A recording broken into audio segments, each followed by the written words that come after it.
হাজারো মানুষকে হত্যা করা হয়েছে, হাজার হাজার মানুষকে আহত করা হয়েছে। সেই অধিকার আপনারা প্রয়োগ করতে যাচ্ছেন ইনশাআল্লাহ। বাংলাদেশের জন্যই আমাদের লড়াই। আমরা পুরানা বস্তা পচা রাজনীতির যে পর্দা আছে এটাকে ছিঁড়ে খান খান করে ফেলেছি। দীর্ঘ ১৬ বছর একটি রাজনৈতিক সরকারের স্বৈরাচারী শাসনের পর গণতান্ত্রিক নির্বাচিত সরকারের অপেক্ষায় ১৮ কোটি মানুষ।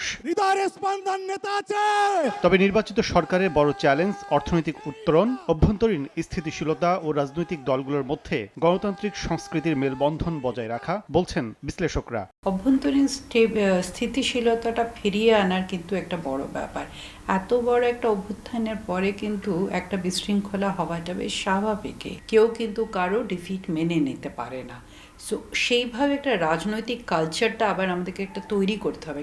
অর্থনীতিবিদরা মনে করেন অতীতের মতোই একক কোনো দেশ ও বাণিজ্য প্রীতি চাপে ফেলবে নতুন সরকারকে। যদিও বিশ্লেষকদের মত, পরিবর্তনশীল বাস্তবতায় নতুন সরকারকে সমর্থন দিতে হবে প্রতিবেশী রাষ্ট্রকে, সুসংহত হবে দ্বিপাক্ষিক বাণিজ্য। জুস রাখতে আমার পছন্দ স্টাইলিশ ও ফুড গ্রেড আরএফএল চপ। জুস রাখার জোশ চপ। বিশ্ব তো এখন আমেরিকা এবং ভারত তো চায়নার শত্রু। গত যে সরকার ছিল এই ৩ জায়গায় খেলতে গিয়ে কোনো জায়গায় সে জিততে পারেনি, এবং পরবর্তী সরকারের ক্ষেত্রেও ভূরাজনীতিটা হবে মেজর চ্যালেঞ্জ।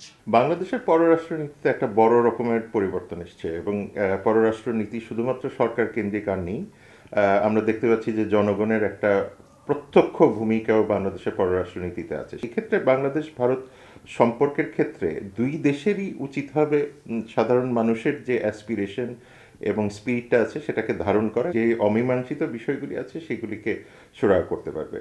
রাজনৈতিক সরকারের দিকে তাকিয়ে ইতোমধ্যে অনেক বিদেশি বিনিয়োগকারী অবস্থান নিয়েছে ওয়েট অ্যান্ড সি পলিসিতে। তাই গণ অভ্যুত্থান পরবর্তী টেকসই অর্থনীতির লক্ষ্যে পররাষ্ট্রনীতির ভারসাম্যে গুরুত্ব দিচ্ছেন কূটনৈতিক বিশ্লেষকরা। বৈশ্বিক বাণিজ্যের দৃশ্যমান পলিসি অনুযায়ী দেশভিত্তিক স্বার্থকে বিচক্ষণের সাথে দেখার পরামর্শ তাদের। যাদেরকে আমরা হেজেমন্স বলছি তাদের থেকে একটু দূরত্ব বজায় রেখে, আমাদের সাউথ এশিয়ার মধ্যে তো মিডল পাওয়ার্সও আছে, নেপাল আছে, ধরেন ভুটান আছে, শ্রীলঙ্কা আছে, সাউথ ইস্ট এশিয়ায় ধরেন ইন্ডোনেশিয়া আছে, মালয়েশিয়া আছে, আমরা আফ্রিকান কান্ট্রিজগুলো আছে। আমরা কিন্তু এই জায়গাগুলোকে কিন্তু এক্সপ্লোর করিনি। তাদের মধ্যে আমরা সহযোগিতা গড়ে তুলতে পারি কি না সেটা আমাদেরকে দেখতে হবে। আমাদেরকে ওই গতানুগতিকভাবে চিন্তা করলে হবে না যে চীনের সাথে সম্পর্ক থাকলে মার্কিন যুক্তরাষ্ট্রের সম্পর্কে টানাপোড়েন হবে। বাণিজ্যটাই প্রধান হবে, এবং এই বাণিজ্যের ক্ষেত্রে আমরা কি ধরনের মানুষকে লেভারেজ দিই। আমাদেরকে ম্যানুফ্যাকচারিং সেক্টরটাকে বাড়াতে হবে, এবং এখানে আমার মনে হয় যে মার্কিন যুক্তরাষ্ট্র বলেন, চীন বলেন, ভারত বলেন, প্রত্যেকেরই ইন্টারেস্ট আছে। অভ্যন্তরীণ স্থিতিশীলতা, পররাষ্ট্রনীতি ও অর্থনৈতিক সংস্কার, এই 3 বিষয়ের ওপর নির্ভর করবে বাংলাদেশের ভবিষ্যৎ। নতুন সরকারের সামনের কয়েক মাসের সিদ্ধান্তই ঠিক করে দেবে বাংলাদেশের অর্থনৈতিক মানচিত্র। সঠিক সিদ্ধান্ত নিতে পারলে দেশ ঘুরে দাঁড়াতে পারে, আর ব্যর্থ হলে সংকট দীর্ঘস্থায়ী হওয়ার আশঙ্কায় বিশ্লেষকরা। কাজল আব্দুল্লাহ, সময় সংবাদ, ঢাকা।